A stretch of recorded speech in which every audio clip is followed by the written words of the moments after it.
The chase is on. You gotta try to escape out of Parkway.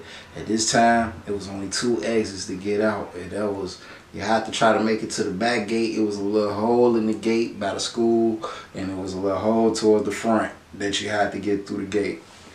Bro got out that gate, but it's so many people connected to each other in Parkway. It was a nigga waiting on side of him, G. They clotheslined my man's right there on like 64th and King Drive, bro. They whooped him out his ACGs. You found his ACGs in the motherfucking McDonald's drive-thru.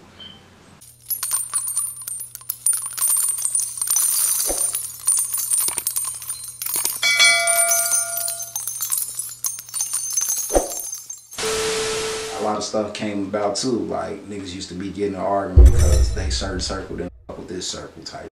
Yeah. Now I feel you, bro. Well, that's that on that, man. But I did want to ask you, because I've heard that before the whole war kicked off, like people on opposite sides was cool. Like used to play sports together, used to go to each other's, neighborhoods Keef and homes like and my all. best friend, bro. You said who was? Chief Keef. They used to be one of my best friends, bro. What? Yeah. I used to go spend the night at his granny crib. She stayed on the 18th floor in the Michigan building on 63rd, big white tall building.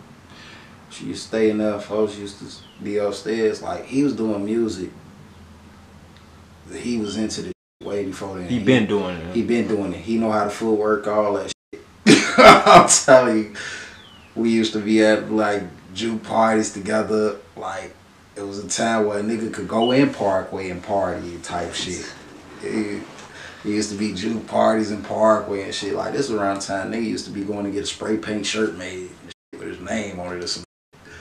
So it was times like that. Like, I remember one time, it was me, Keef, my boy, my man Side. Side, I don't think I heard him. His name, everybody call him Marcus, but we call him Side from online Side. And one of my old homies, old friend, his name was Ryan. We went to a party in Parkway, juke party in Parkway. And Ryan walked in the door. There was one dude that didn't like him. So when he came through the door, everybody came through the door, the dude was pointing him out saying, hey, this who we whooping after the party. He was saying it out loud? Yeah. He telling his homies that they finna whoop my homie after the party, Joe. So I'm telling bro, like, man, Joe, I think we probably about need to get up out of here, you feel me? I go tell Keef, like, man, Joe, they talking about whooping folks after the party and shit. He laughing.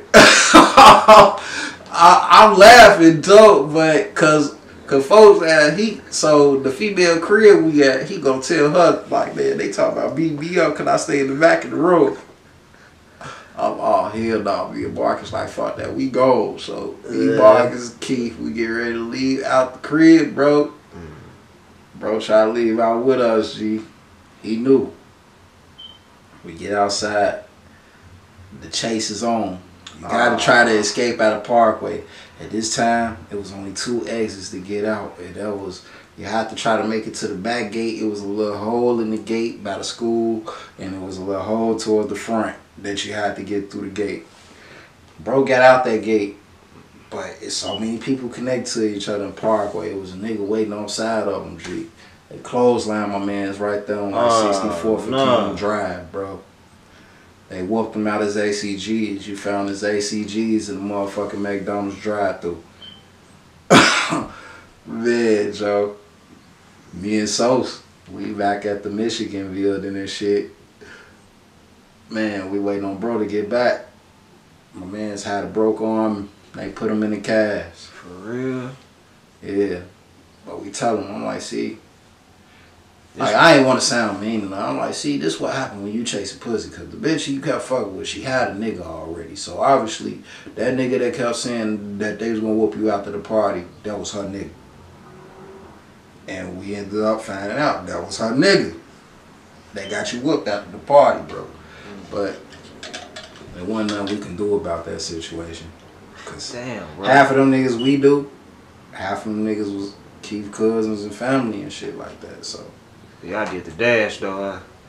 Like even y'all had to take off. Y'all took off. I didn't necessarily. Me, Sad, and Keef, we really didn't have to run because they knew who they wanted. But y'all did run though. We just ran just because. Oh God. To try to get bro out that jam, and but he wasn't fast enough. So, like we didn't want to leave him, so we had to act like we had to do like, man, we with you, but ain't nothing gonna happen to us. But we trying to make sure you get away, type shit. Bro, you know what I find is interesting about this story? You didn't say nothing about no gunplay. No, so this was before all of that.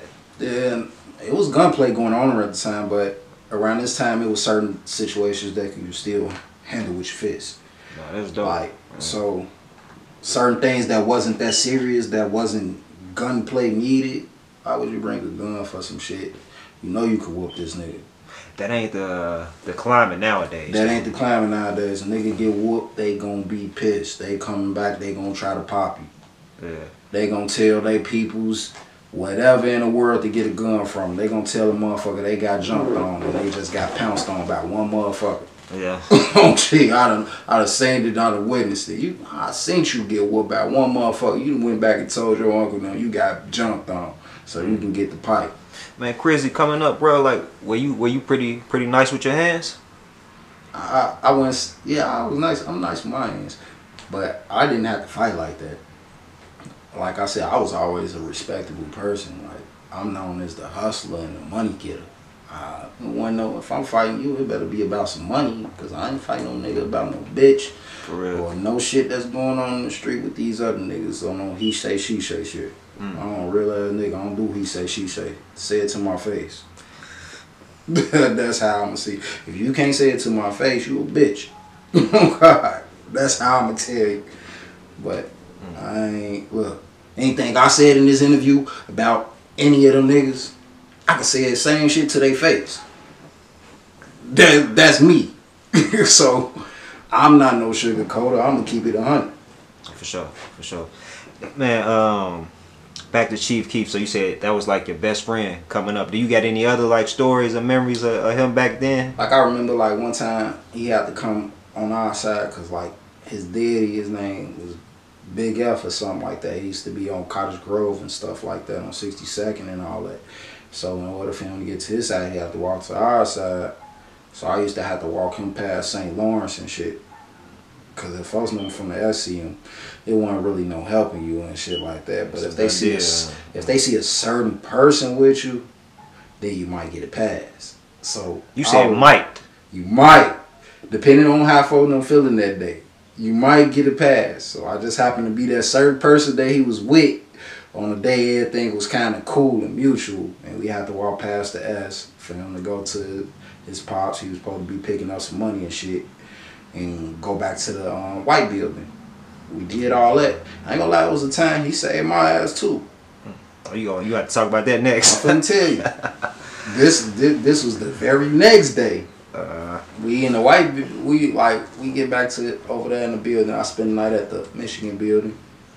Next day, we in the back lot of the Michigan building playing like throw 'em up tackle with the football and shit. So C-Day and them, shorty, the 600 Front Street shorties, they back there. Whole time they was plotting to jump on me, and they was telling Keef, and Keef came and told me, man, go upstairs to my grandma's crib. They finna try to do something to you, bro. And bro got me out that jam. We went upstairs to his granny crib, so they little ass left. The niggas, they finna try to do me bogus, because they niggas had a 2x4 and everything. Bro. God. Yeah, I remember that day like it was yesterday, bro. Bro saved me on that, just like I saved him a few times.